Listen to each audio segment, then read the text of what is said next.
लोहे का दुश्मन कोई और नहीं अपितु लोहे में लगा हुआ उसका अपना जंग होता है। इसी प्रकार मनुष्य को कोई नष्ट नहीं कर सकता। मनुष्य को केवल उसके अंदर छुपी नकारात्मकता ही नष्ट कर सकती है। जब आप दूसरों की नकल करते हो तो आप जीवन में कुछ हद तक सफल तो हो सकते हो, परंतु बहुत लंबी दूरी तय आप नहीं कर सकते। जब दूसरे आप पर पत्थर फेंकते हैं तो आप उन पत्थरों का प्रयोग अपने लिए स्मारक बनाने में करें। जब कुल्हाड़ी से एक पेड़ को आपको 8 घंटे में काटना है तो 6 घंटे कुल्हाड़ी की धार को तेज करने में लगाएं। ऐसा करने से सफल होने की संभावनाएं कई गुना बढ़ जाती हैं। जीवन में उतार चढ़ावों का बहुत महत्व होता है। याद रखो, ईसीजी में सीधी रेखा का मतलब मौत होता है। दोस्तों, ये महान विचार हैं श्री रतन टाटा के। नमस्कार दोस्तों, मैं नरेंद्र कुमार आज रतन टाटा के जीवन की कहानी लेकर आपके सामने उपस्थित हुआ हूँ। हम सबसे पहले रतन टाटा की उपलब्धियों के बारे में जानेंगे। जब जे.आर.डी. टाटा ने सन 1991 में अध्यक्ष पद छोड़ा और रतन टाटा को अपना उत्तराधिकारी घोषित करके टाटा समूह का अध्यक्ष नियुक्त किया, उस समय टाटा समूह में 50 कंपनियां थी। रतन टाटा ने टाटा समूह को बहुत ईमानदारी से बहुत आगे बढ़ाया। टाटा समूह ने रतन टाटा के नेतृत्व में बहुत ऊंचाइयों को छुआ।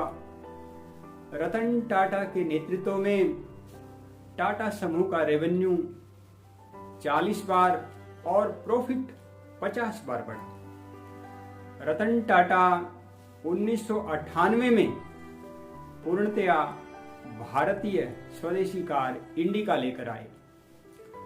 हालांकि इंडिका लाने का उनका फैसला उस वक्त फ्लॉप साबित हुआ और उन्हें टाटा मोटर्स बेचने को मजबूर होना पड़ा और वे टाटा मोटर्स को बेचने के लिए अमेरिका बिल फोर्ड के पास गए। वहां डील करते वक्त उनसे कहा गया, जब आपको कार कंपनी चलानी नहीं आती थी तो आपने कार कंपनी क्यों बनाई? हम आपकी कंपनी को खरीदकर आपके ऊपर बहुत बड़ा एहसान कर रहे हैं। रतन टाटा को उनकी यह बात बिल्कुल भी अच्छी नहीं लगी। रतन टाटा मीटिंग को ही बीच में छोड़कर तुरंत भारत आ गए और टाटा समूह से जुड़े हुए लोगों को इकट्ठा किया और दृढ़ संकल्प से टाटा इंडिका को पूरी तरह से सफल बनाने का निश्चय किया। दोस्तों, उनके निश्चय की बदौलत बाद में टाटा इंडिका और टाटा मोटर्स ने बहुत अच्छा बिजनेस किया। रतन टाटा के नेतृत्व में ही टाटा समूह ने 22 विदेशी कंपनियों का अधिग्रहण किया, जिनमें सन 2000 में टाटा स्टील ने कोरस, सन 2007 में टाटा टी ने टेटली टी और सन 2008 में टाटा मोटर्स ने लैंड रोवर और जैगवार कंपनियों का अधिग्रहण किया। रतन टाटा ने ठीक 10 साल बाद बिल फोर्ड से जैगवार और लैंड रोवर को खरीदकर 10 साल पहले हुए अपने अपमान का बदला ले लिया। बिल फोर्ड को अपनी दोनों कंपनियों को बेचने के लिए भारत आना पड़ा और उन्हें टाटा से ये कहना पड़ा कि आप हमारी दोनों कंपनियों को खरीदकर हमारे ऊपर बहुत बड़ा एहसान कर रहे हो। श्री रतन टाटा के नेतृत्व में टाटा समूह ने दिन दुगनी रात चौगुनी उन्नति की।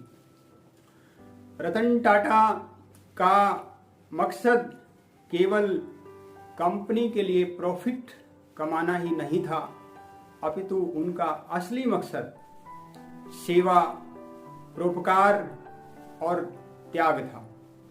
रतन टाटा अपनी कंपनी के कर्मचारियों को अपने परिवार की तरह मानते थे और जब भी उन पर कोई आपदा आती थी तो वे सबसे पहले उनके साथ खड़े होते थे। रतन टाटा को उनकी उच्चतम सेवाओं के लिए भारत सरकार ने सन 2000 में पद्म भूषण तथा सन 2008 में भारत के दूसरे प्रतिष्ठित पुरस्कार पद्म विभूषण से अलंकृत किया।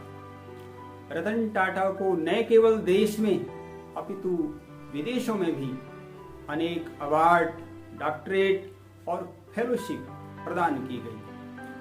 रतन टाटा के नेतृत्व में टाटा समूह ने बहुत तरक्की की और रतन टाटा ने 28 दिसंबर सन 2012 को बहुत सोच विचार करने के बाद साइरस मिस्त्री को अपना उत्तराधिकारी घोषित किया। जब रतन टाटा ने टाटा समूह के अध्यक्ष पद से इस्तीफा दिया, उस वक्त टाटा समूह के अंतर्गत 100 कंपनियां थी। टाटा समूह का बिजनेस 56 देशों में था और 6 महाद्वीपों में था। टाटा सर दोआबजी ट्रस्ट और रतन टाटा ट्रस्ट, इन दोनों ट्रस्टों के माध्यम से देश सेवा और सामाजिक हितों के लिए बहुत बड़ा कार्य करते हैं। अब जब देश पर कोरोना संकट चल रहा है, तब भी टाटा समूह ने 1500 करोड़ रुपए कोरोना आपदा राहत कोष में दान दिए। रतन टाटा का पूरा जीवन प्रेरणा का जीवन है। रतन टाटा के जीवन से हम बहुत कुछ सीख सकते हैं और अपने जीवन को सफल बना सकते हैं। दोस्तों, रतन टाटा की कहानी जो मैंने आपको बताई वह आपको कैसी लगी, कमेंट बॉक्स में लिखकर मुझे जरूर बताएं और कहानी को अपने दोस्तों में अधिकाधिक शेयर करें। और यदि आपने चैनल को सब्सक्राइब नहीं किया तो चैनल को सब्सक्राइब भी करें। और फिर आपसे एक नए विषय के साथ मिलना होगा। तब तक के लिए जय हिंद, जय भारत।